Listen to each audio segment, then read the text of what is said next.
Hello, my name is Matisse Cavodio. I'd like to welcome you guys to my channel. Today we're going to talk about the House of M, one of my all-time favorite crossovers. It's up there with Age of Apocalypse, Secret Invasion, um, Hickman's Secret Wars. And the interesting thing about this particular crossover is that this came out, I think, in 2005, if I'm correct. And Marvel, up until that point, had not been putting out crossovers for a pretty long time.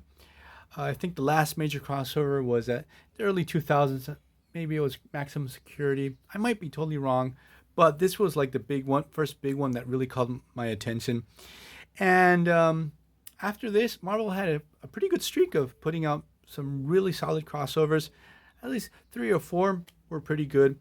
Then we started to get into the whole issue of crossover fatigue because they would put out one every single year. Gets a little bit tiresome. For me, what line wide, like across all the titles, crossover, you have to do one maybe at most one every 3 years. But Marvel gets a little carried away with these. But House of M, it's really worth the read before I spoil it because there's a lot of stuff that, at least for me, I find them to be really interesting. And this all ties to the Scarlet Witch, to the Avengers story arc, which was Avengers Disassembled. One of my awesome subscribers told me he didn't like the Avengers Disassembled story.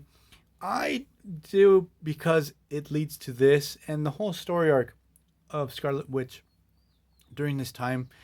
I found it to be pretty interesting. So, what happened in Avengers Disassembled? Scarlet Witch remembered that she had 2 kids. That this was basically mind wiped from her way back in the early 90s in West Coast Avengers. It's a pretty complicated and convoluted story, but there were like parts. Her children were made out of parts of Mephisto's soul or something like that.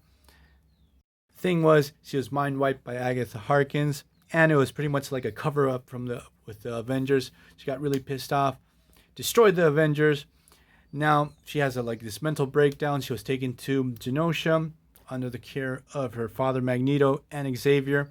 But the thing is, Xavier realizes that her powers, she's much more powerful than what she seemed, and she's really becoming a danger and a liability for everyone.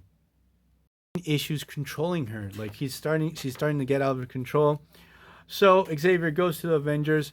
We get a big reunion, a big meeting between the Avengers and the X-Men to see what they should do with Scarlet Witch. How are they going to handle this problem? And some Avengers are sort of inclining to that they might have to take her down once and for all because she's too much of a liability. She's too dangerous. She's too powerful, and she's mentally unbalanced. Realizes what's going on, goes to Genosha, tells her sister they're out to kill her, tells her father Magneto. We get this really complicated ethical question of what to do with her. As I said before, there's an X-Men decide to go to Genosha, see how they can handle the situation. But when they get there, they're engulfed by this white light, and we're presented to the House of M. And the really interesting thing about House of M, it's a very stark contrast that what we had with Age of Apocalypse. That was like an apocalyptic landscape. It was a dystopia. In this case, it's pretty much a utopia. All the characters have their happy endings. They're living lives that they really want to live. Where we're living in a world where mutants are on top. They're in control. Magneto is the president of the world. And it's sort of really an interesting concept to see where each of one of these characters is living, where they're at, what they're doing. A lot of the tie-ins to the House of M are really solid. They're very enjoyable. Everything's not perfect in the House of M. Some humans are being persecuted. Some humans are feeling the heat of being under mutant control, mutant rule. Everything's not peaches and cream. Luke Cage is sort of the one responsible for running the Avengers, and gets married to Gwen Stacy. He actually has a happy life. He has a kid. Doctor Strange is a physician. Colossus is working the fields in Russia. Something's wrong with Wolverine. When he wakes up, he remembers his whole life, and he realizes that this reality is wrong. He totally flips out. He's actually working with the Red Guard on the helicarrier. It's like this elite force of S.H.I.E.L.D. that helps control Magneto's power. And he totally flips out. And look at the art. Like, look at the splash page. This is just fantastic. So what happens? Wolverine, he goes rogue. He jumps ship. Literally, he jumps off the helicarrier. He tries to understand the world around him. Xavier's mansion. Obviously, there's no X-Men. They do not exist. There's another family actually living there. While he's on the run, he's being hunted down by the Red Guard. It's sort of interesting. We have Rogue on this team, Toad, Nightcrawler, Jessica Drew, Spider-Woman is the leader of the team, and Mystique. And a little extra is actually, this is the Skrull Queen, the Skrull Invasion. There's a whole tie-in into the Skrull Invasion talking about how the Skrull Queen flipped out when she reawoke in the House of M timeline. Wolverine gets teleported away to safety by Cloak, and he's confronted by Luke Cage's Avengers. So what happens now, really big thing about this, is Hawkeye's back. He was killed in the Avengers Disassembled story arc. In this reality, he's alive and well. Luke Cage and crew are able to escape because the Red Guards arrive, Sentinels arrive. Shit really hits the fan here.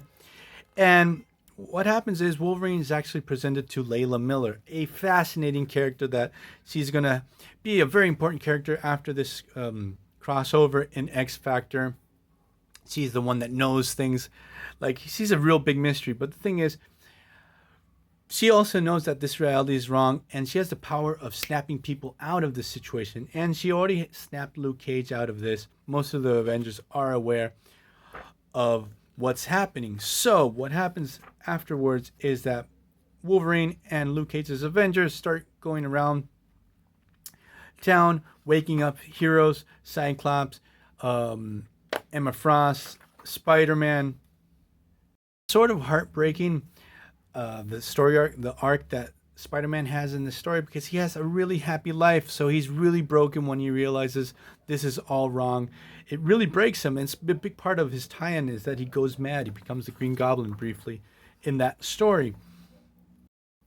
As the story progresses, we discover that the reigning family, we have Magneto, Polaris, Quicksilver, Scarlet Witch, and her two children are back in the story. She creates this idyllic reality where everyone, as I said before, should be happy, especially her. She has her family. And supposedly in the story, she's a human. She doesn't have powers. It's a big thing about how good Magneto is to humans because his daughter is a human too. So the awakened heroes attack Magneto. They're trying to find Xavier. He mainly died in this reality. Again, look at Copiel's art is just breathtaking. And what happens is, spoilers again, because this is a really important story. Like, if you haven't read it, it's worth the read. It's a fantastic, it's like, this case, Bendis, at least for me personally, knocks it out of the park. Is that Scarlet Witch is confronted with this whole situation that even though she makes this perfect reality, people fuck things up, and that the heroes thought Magneto was the one that pushed Scarlet Witch to make this reality, to make him king. But no, it's actually Quicksilver, the one that pushed her to create this parallel reality where everyone should be happy, and that he's the one responsible for this situation. So when Magneto finds out about this situation, he straight up kills Quicksilver. He actually decapitates him with this giant metal ball. It's pretty brutal. Thing is, Scarlet Witch is like, you guys always fuck things up, especially everything related to mutants. And she says the words, no more mutants. Mutants always ruin everything. She wishes them out of mutant powers, out of existence. Doctor Strange is able to protect the mutants that he knows. And the aftermath to this story has a tremendous impact. It's pretty hefty.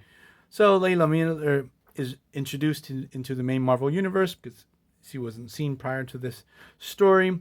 Spider-Man's dealing with the fact that he lost this idyllic life. He's broken. Some of the X-Men, don't know who has powers or not, but it's like devastated the mutant population. Only 198 mutants were left. And the big thing, I remember reading this line, is Wolverine remembers everything. And we get the whole Wolverine's origin series, but this was like a big deal. I had been really reading Wolverine for a real long time, and I was tired of all the bullshit of the memory implants and stuff like that. Now he knew who he was and his past, and he did a lot of bad stuff in his past. So this story is pretty awesome. I really enjoyed it. It really alters the Marvel status quo for a real long time. And also after this, Scarlet Witch just disappears for a long time. They're trying to find her. So I'm going to leave this video here. Hope you guys liked it. Read this story, even though I spoiled the hell out of it. See you guys next time. Bye.